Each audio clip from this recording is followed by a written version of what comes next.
Welcome to another episode of The Brand Called You, a podcast and podcast show that brings you leadership lessons, knowledge, experience, and wisdom from hundreds of successful individuals from around the world. I am your host, Ashutosh Garg, and today I'm privileged to welcome a dear friend, a fellow YPO member from Kuala Lumpur, Malaysia, Mr. HS Low. HS, welcome to the show. Hi. HS is the CEO of Vision Animation. He's, as I mentioned, a member of the YPO, and his current passion is giving back through impact startups. And we'll talk about impact startups and what he's doing. But let's first talk about Vision Animation, which is a company that you're focusing a lot of time on. Tell me about this venture. Well, Vision Animation was actually a part of a group of companies that I set up and have been working on for the past 35 years with a partner of mine. The two of us came out of management consultancy. Okay. Upon that departure, said to ourselves, well, we've been telling other people how to run their businesses. How about trying to figure out how to set something up ourselves? Right. That actually led to the setting up of a content distribution company, which then went upstream after several years to content creation and production. Okay. I think many of your viewers would be aware that Malaysia 25 years ago embarked on a very ambitious plan to set up a Silicon Valley in Malaysia.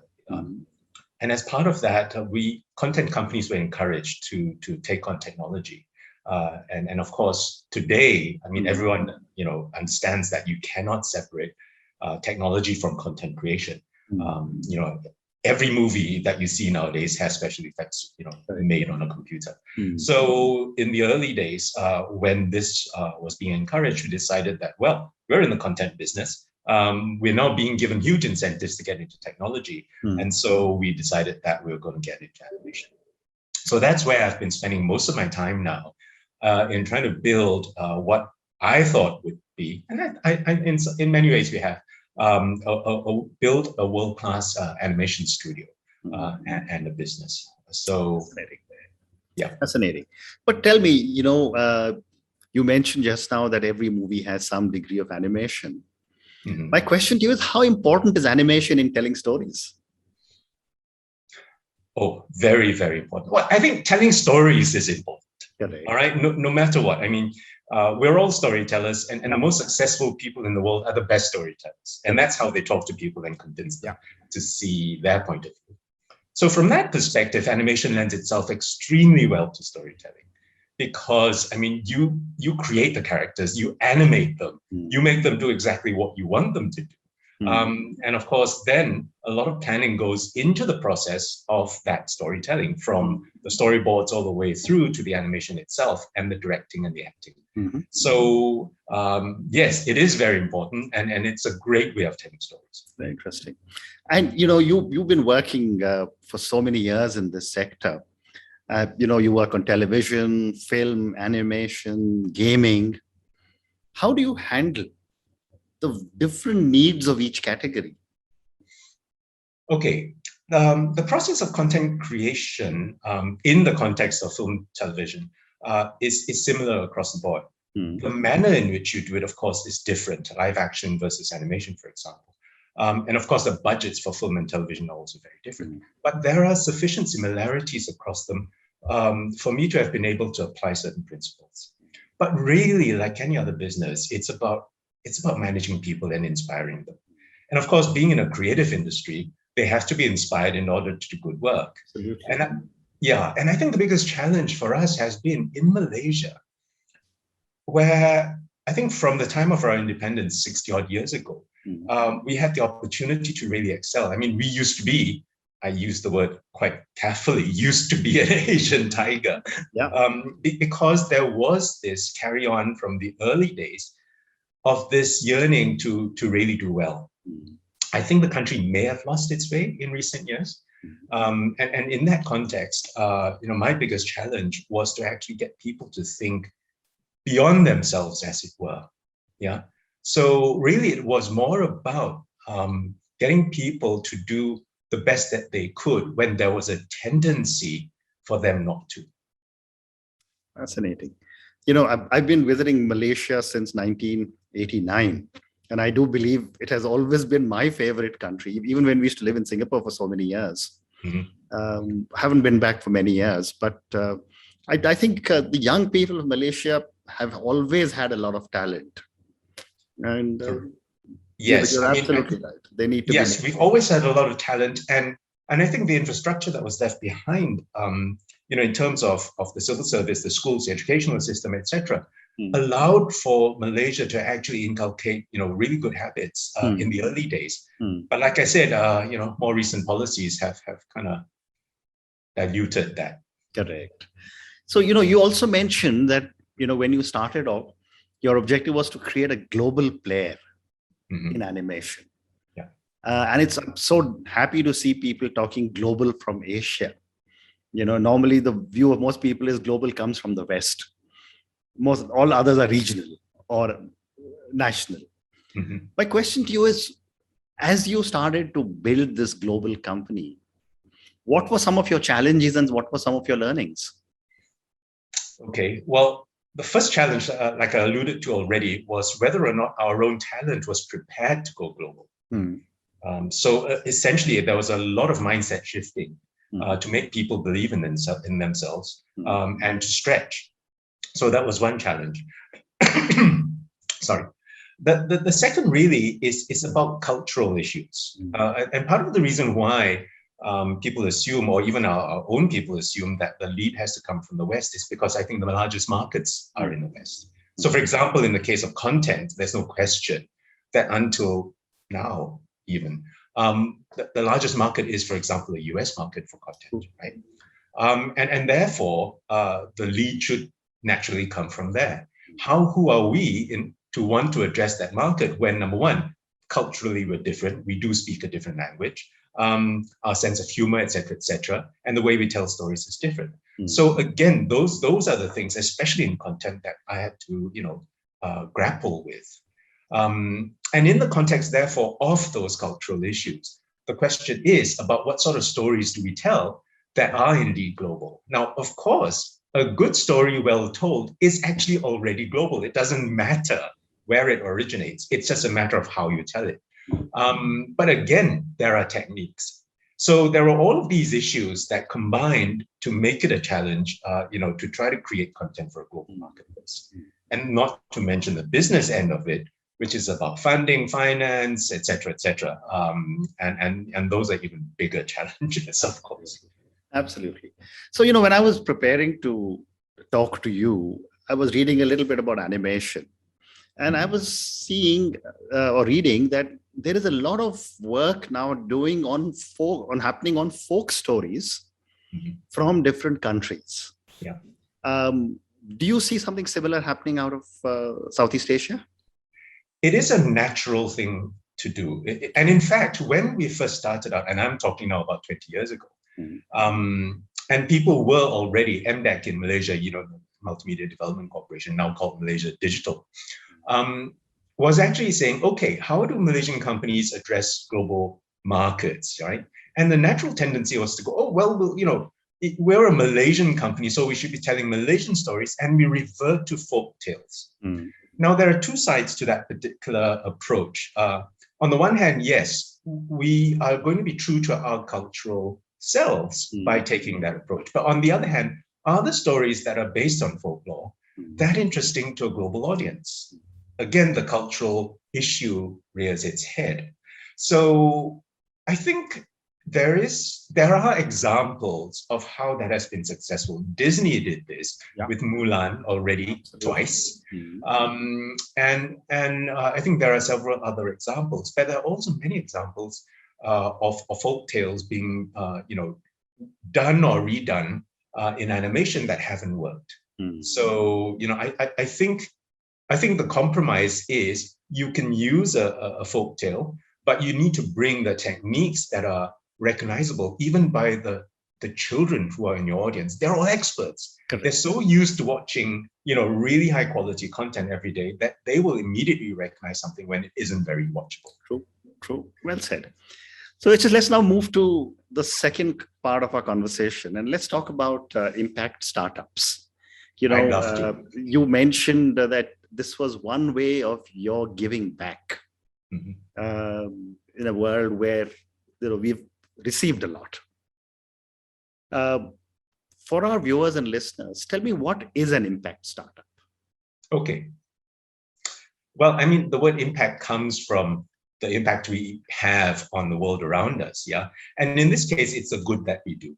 So impact startups build into their mission social impact, environmental impact. There's so many issues that we're faced with today as a world with problems that there are all these young people who are wanting to make a difference.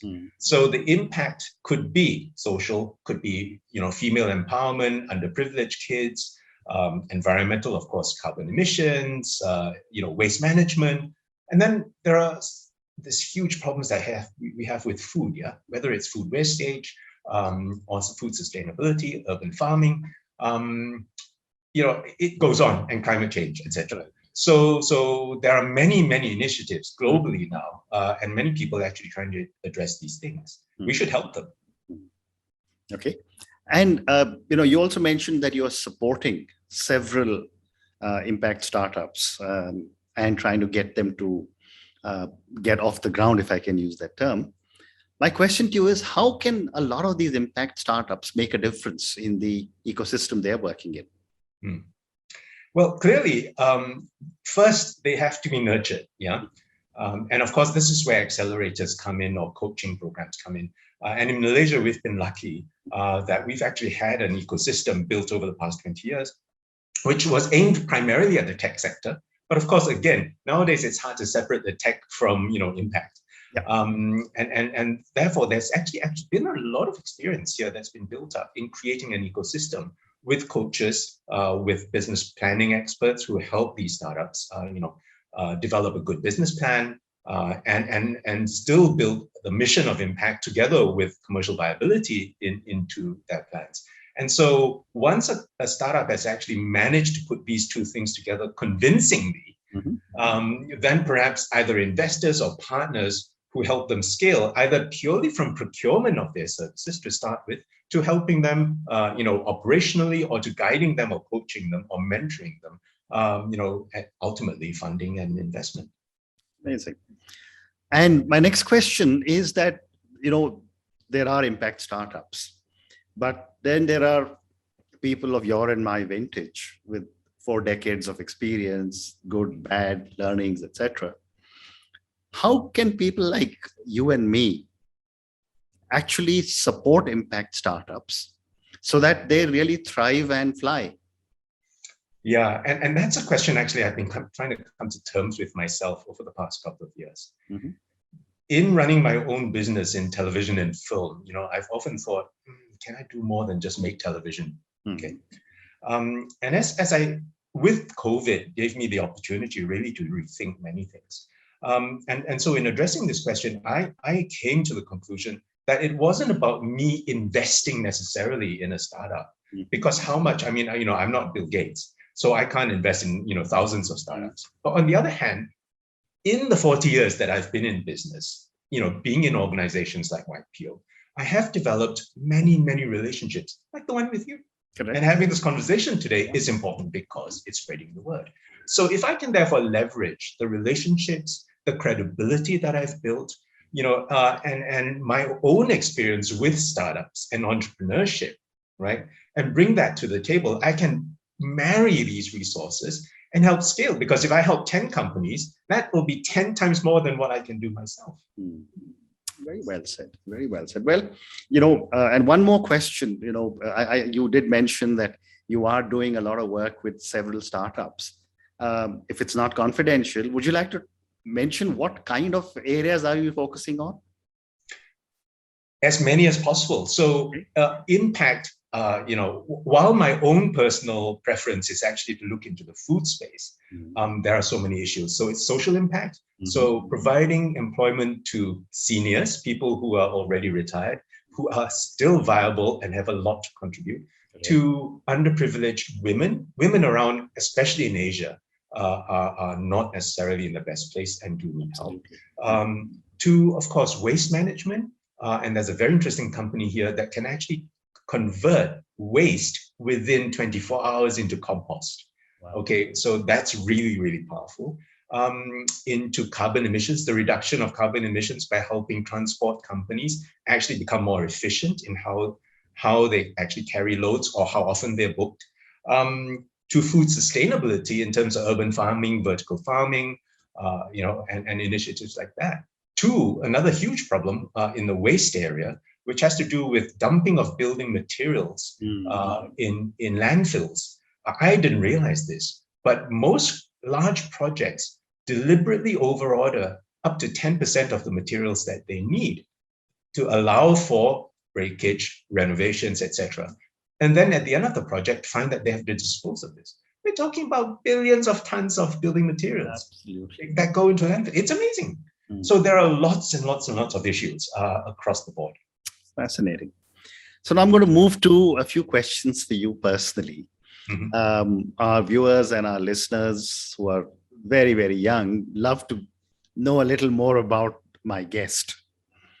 So my first question to you is that you have a passion for building and riding beautiful bicycles. Tell me about this passion, how you got about to do it, and why did you use the word beautiful bicycles?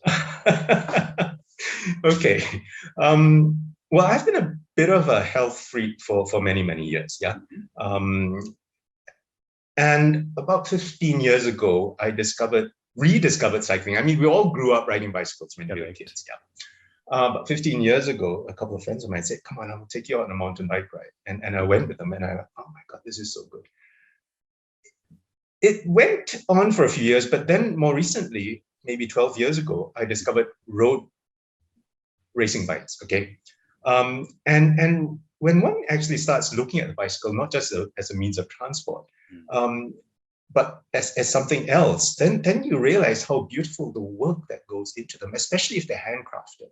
So I now have a selection of bikes made from all sorts of materials: titanium, bamboo, aluminum, steel, and they're all works of art. And really, my passion and my hope actually one day is actually to be able to learn how to actually build a bicycle myself. Right now, I assemble them, I buy frames, I buy parts, I put them together, which gives me the opportunity to fine-tune the characteristics of the ride.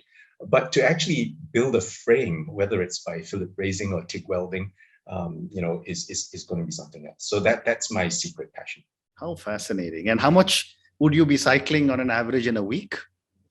Nowadays with COVID, it's indoors, but at least 3 days a week. Once the lockdowns lift, hopefully I'll be out on at least one of those or the fourth day.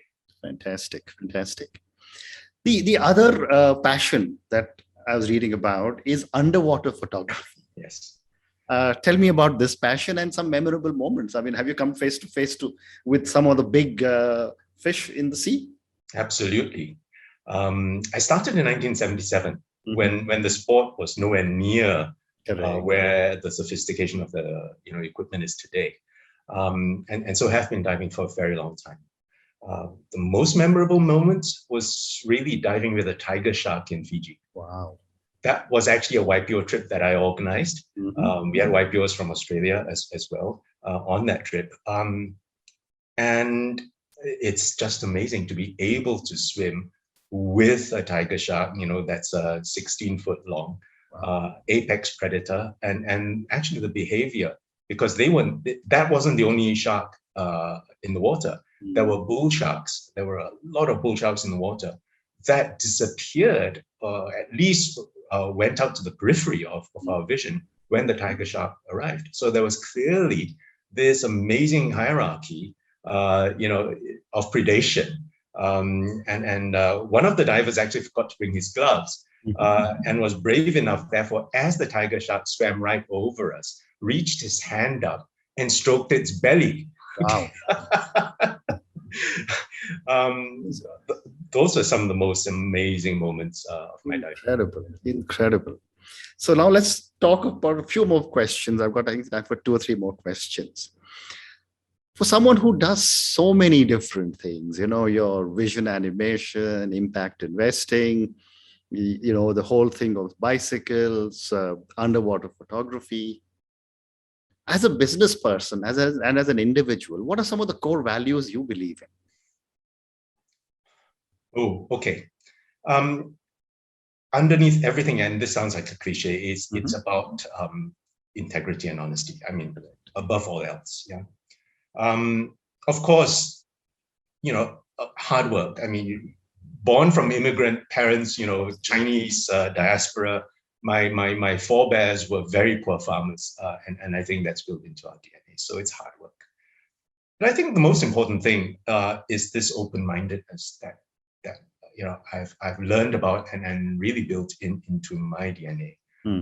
Without which we can't come up with new ideas and we can't accept people for who they are. Very interesting. And a follow-up question to that is that as you look back at life and as you look ahead, from where you stand today, what does success mean to HS? With having had my fair share of failures, okay, it's easy for me to say that success actually, number one, is somewhat overrated, especially in terms of conventional measurements, which, success today is usually measured in terms of wealth. And, it really isn't, at least not in my book. Success is when you try hard and you achieve what it is you set out to achieve with a good intention. That to me is real success. Well said. And a follow-up to that question again is, who or what inspires you to keep doing so many amazing things?